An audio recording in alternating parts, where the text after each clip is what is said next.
Pinarayi Vijayan sir. Okay, സത്യം പറഞ്ഞാൽ നിങ്ങളുടെ ഈ യൂണിഫോം കാണുമ്പോൾ എനിക്ക് പേടിയുണ്ട്.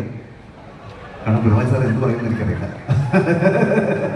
എന്തായാലും നമുക്ക് നൃത്തി വിളിക്കാം. നല്ലൊരു കഴിവ് കൊടുക്കുക. ഇങ്ങനെ ഇരുന്നാൽ മതിയോ? നല്ലൊരു കഴിവ് കൊടുക്കും പിള്ളേരെ please. Okay okay, Pinarayi sir please.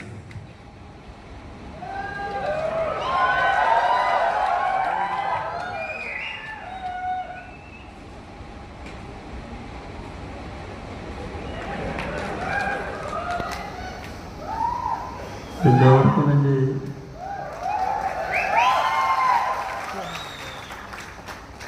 നമസ്കാരമുണ്ട്.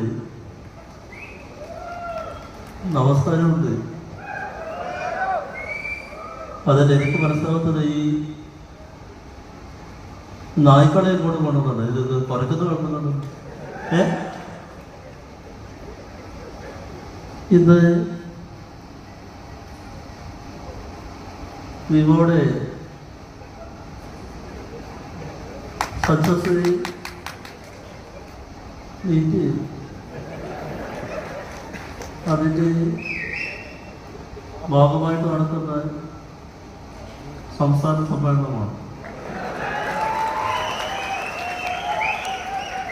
അതിലേറ്റവും വലിയ സന്തോഷമെന്ന് പറഞ്ഞാൽ അതൊന്നും ഞാൻ കാര്യമായിട്ട് എടുക്കുന്നില്ല. കാരണം ഇവിടെ വന്നപ്പോൾ തന്നെ എൻ്റെ കണ്ണിലേക്ക് കാണാതെ ആകർഷിച്ച നിറമെന്ന് പറഞ്ഞാൽ ഈ റെഡ് കാർപ്പറ്റാണ്. ഇവിടെ ചുവപ്പായിട്ട് കാണുന്നത് മാത്രമേ.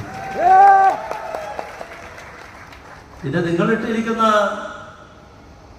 ഈ വേഷമുണ്ടല്ലോ, അതിൻ്റെ കളറുണ്ടല്ലോ, അത് എന്നെ ഭയപ്പെടുത്താൻ സാധിക്കും.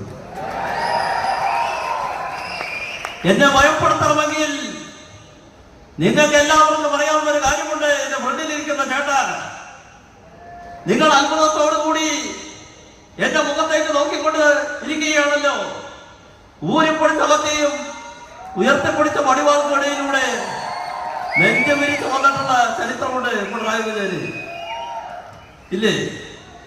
ഇവിടെ തൊട്ടടുത്തിരിക്കുന്നവന് മൊബൈൽ പൊടിച്ചു കൊടുത്ത് ഹെൽപ്പ് ചെയ്യുകയാണ്. നിനക്ക് നാണമില്ലേ? അവന് പിടിക്കാൻ അവൻ കഴിയില്ല. അത് പെട്ടെന്ന് മനസ്സിലാവുന്ന രീതിയിൽ അത്രയും പേര് കറുത്ത പെരിയിട്ടുമ്പോൾ വെള്ള ഷർട്ടിട്ട് പെട്ടെന്ന് എനിക്ക് കണ്ടും പിടിക്കുമത്. അപ്പൊ എന്തായാലും നിങ്ങളെ കൂടുതൽ എന്റർടൈൻ ചെയ്യിപ്പിക്കുക എന്നുള്ളതാണല്ലോ എന്റെ ധർമ്മമെന്ന് പറഞ്ഞാൽ. വലിയ ചിരിയൊന്നും വേണ്ട, അങ്ങോട്ട് നോക്കണ്ട. നിങ്ങളോട് തന്നെയാണ് ഇപ്പോൾ പറയുന്നത്. കാരണം ചിരിക്കണമല്ലോ. കേരളത്തിലെ മുഖ്യമന്ത്രി വരുമ്പോൾ ചിരിക്കുകയാണ്. അപ്പൊ നമുക്ക് ഇതൊന്നും ഈ കൈ പൊക്കിക്കാണും.